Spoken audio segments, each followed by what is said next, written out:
ভেজে তুললাম। হ্যাঁ, এরপরে আলু ভাজবো। নিরামিষ করা হচ্ছে তো? হ্যাঁ, সব নিরামিষ, সব আজকে সব নিরামিষ বাবা। মনেই হচ্ছে না লাল লাল করে এটা সোয়াবিন। মনে হচ্ছে না তালের বড়া? হ্যাঁ, মনে হচ্ছে না তালের বড়া? হ্যাঁ, এই যে নামিয়ে নিচ্ছি। হ্যাঁ, আলু ভাজাটা নামিয়ে এই সোয়াবিন ভাজার মধ্যেই রেখে দিলাম। এবারে ফোড়নে দেবো। ফোড়নে দেবো হচ্ছে গিয়ে তোমার এই যে তেলটা দিয়ে দিলাম। মশলাটা করে রেখেছি, টমেটো, ধনে, জিরে, তারপরে হচ্ছে লঙ্কার গুঁড়ো, হলুদ, নুন সব কিছু মিশিয়ে সর্ষের তেল দিয়ে মাখিয়ে মশলাটা করেছি। একটু টমেটোটা বেশি দেবো কিন্তু।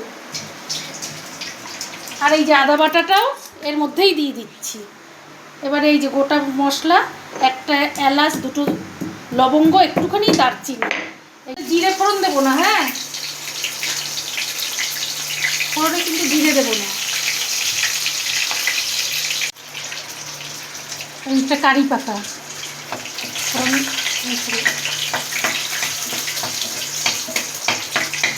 এই যে কারি পাতা দিয়ে দিলাম। কারি পাতা তো হয়ে গেছে। এবার এই যে মশলা দিয়ে দিলাম।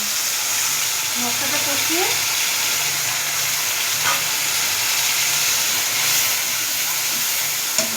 মশলাটা কষানো হয়ে গেলে পরে এইটা দিয়ে দেবো।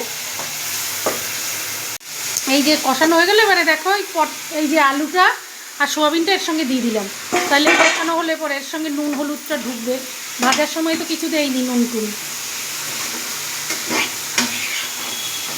গন্ধ বেরিয়েছে সুন্দর।